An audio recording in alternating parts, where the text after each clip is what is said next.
त्रिवेदी जी, आपको नहीं लगता कि पुष्कर धामी की हार एक उत्तराखंड में नेगेटिव मैसेज भी देगी बीजेपी के लोगों में कि जिसके नेतृत्व में आपने चुनाव लड़ा, जिसका युवा नेतृत्व है, जिसको बीजेपी उत्तराखंड का भविष्य बता रही थी, वो चुनाव हार गया? देखिए, जो पार्टी तय करती है उसके ऊपर पूरा जो ढांचा बनाया जाता है उसके पीछे चुनाव लड़ा जाता है। लेकिन अभी क्या हुआ है, किस वजह से ये इतना बड़ा आघात पहुंचा है भाजपा को, अभी इस पे विश्लेषण होगा चुनाव के बाद।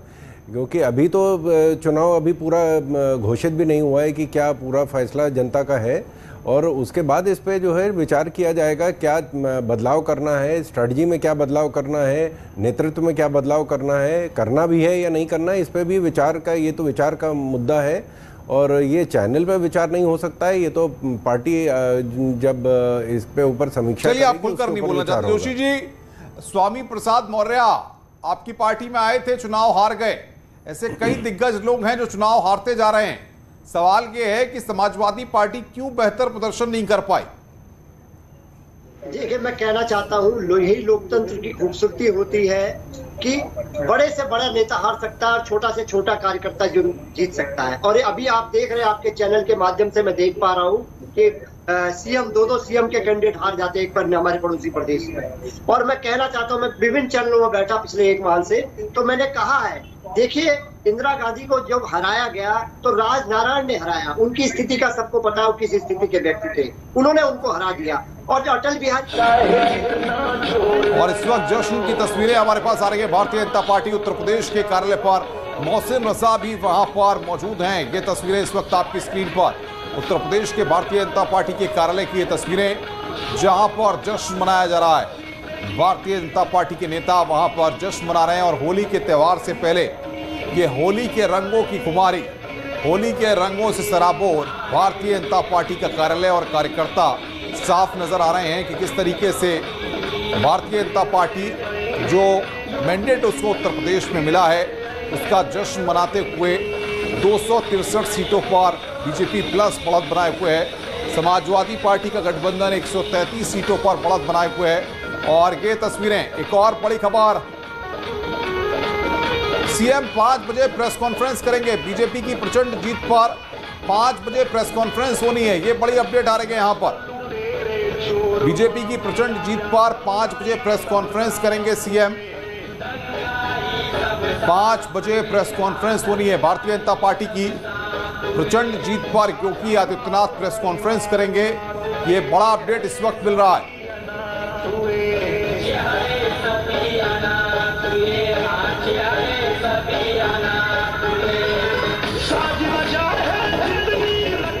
तो जोशी जी हमारे साथ जुड़े हुए हैं, लगातार अपनी बात कर रहे हैं। मनोज रघुवंशी जी भी जुड़े हैं और त्रिवेदी जी भी जुड़े हैं। मनोज जी, सवाल ये है कि अगर हम देखते हैं कि स्वामी प्रसाद मौर्य या तमाम ऐसे नेता जो चुनाव से पहले एक दल को छोड़ के दूसरे दल में गए और उनको ऐसा लग रहा था कि ये दल जो है उनके भविष्य का निर्माण कर देगा, लेकिन वहां पर उनकी हार होती है, तो आपको लगता नहीं कि ये पॉलिटिकल कैरियर खात्मे की ओर हो जाता है, खत्म हो जाता है? एक तो पॉलिटिकल करियर का बहुत बुरा बैरियर लग जाता है, एक बात है। और दूसरे क्या है कि जनता ने भी ये मैसेज देना शुरू कर दिया है कि अब हमको आप टेकन फॉर ग्रांटेड ना लीजिए। मतलब ये नहीं है कि वही यशपाल आर्या जो है वो कांग्रेस से बीजेपी में आ जाएं और हरक सिंह रावत कांग्रेस से बीजेपी में आ जाएं, फिर वो बीजेपी से कांग्रेस में चले जाएं। मतलब जनता के मत का सम्मान अगर नहीं करेंगे तो जनता भी रिस्पॉन्स देना जान गई है। तो स्वामी प्रसाद मौर्य को जनता ने रिस्पॉन्स दिया है कि मतलब बहुजन समाज पार्टी से आप बीजेपी के अंदर और फिर इससे आप समाजवादी पार्टी के अंदर आप जंपी मारते रहेंगे क्या? तो मतलब ये चाहे जितने भी लोग हों, जनता ने रिस्पॉन्स देना सीख लिया है और दे रही है। त्रिवेदी जी, मैं आपसे समझना चाहता हूं, जिस तरीके से आप गिना रहे थे कि भारतीय जनता पार्टी के फेवर में तमाम चीजें नहीं, लेकिन आपको लगता नहीं है कि अब की बार जो है भारतीय जनता पार्टी ने जो मैसेज दिया वो कास्ट सिनेरियो से हट करके एक मैसेज देने की कोशिश की, यानी कि उत्तर प्रदेश में जो कास्ट सिनेरियो पर सियासत होती है अब वो आने वाले वक्त में उस लेवल तक नहीं हो पाएगी जैसा पॉलिटिकल पार्टीज अपनी झोली में लेकर के उसको करने की कोशिश करती थी?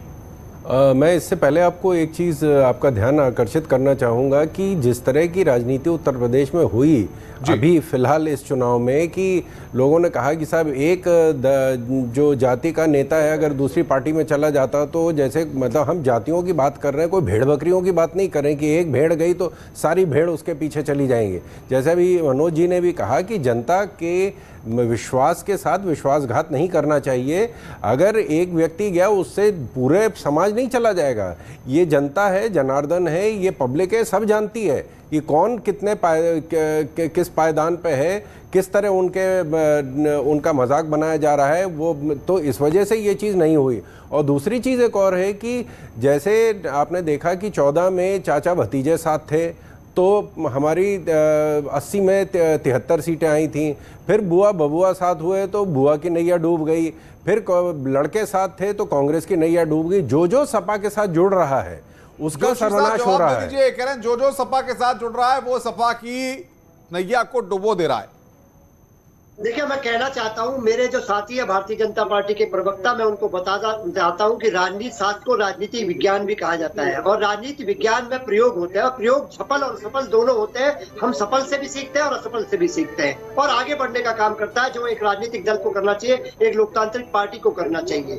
और मैं आपको आश्वस्त होकर कह रहा हूँ, हमारे अभी आप देखेंगे मैं बैठा हूँ क्योंकि हमारे माननीय राष्ट्रीय अध्यक्ष जी का भी आदेश है, हमारी पार्टी का भी आदेश है कि कई सीटों पर हम बहुत मार्जिन से पीछे है, बहुत मार्जिन से। तो हमें निश्चित तौर पे लग रहा है कि बदलाव होगा और हम सैनिक है, समाजवादी पार्टी के सैनिक है, सिपाही हैं माननीय अखिलेश यादव जी के। हम लोग डटे हुए हैं सब लोग अपने अपने उस पे मोर्चे पे और हमें विश्वास है कि माननीय अखिलेश यादव जी फिर मुख्यमंत्री बनेंगे। अभी भी उम्मीद लगाकर रखे हैं त्रिवेदी जी, समाजवादी पार्टी के स्पोक्स पर्सन। तारीफ कर रही होगी आपको इनके हौसले की और जज्बे की। के बिहार पे, अपने बिहार पे आदरणीय मोदी जी और आदरणीय योगी जी के तरफ से मैं ये आपको आश्वासन देता हूं कि सपना देखने पे ना कोई टैक्स लगा है और ना आगे कोई टैक्स लगेगा। सपने सबको देखने चाहिए, बड़े बड़े सपने देखें। पंखुड़ी पाठक की जमानत जब्त हो गई है। पंकज सिंह को यहां पर रिकॉर्ड वोट मिले हैं, रिकॉर्ड वोटों से जीत हासिल की है। रिकॉर्ड वोटों से पंकज सिंह ने नोएडा में जीत हासिल की। 1.79 लाख से ज्यादा वोटों से पंकज सिंह यहां पर चुनाव जीते हैं। सबसे बड़े अंतर से जीतने वाले एमएलए पंकज सिंह। पंखुड़ी पाठक की जमानत जब्त हो गई है। ये यहां पर इस वक्त की बड़ी खबर।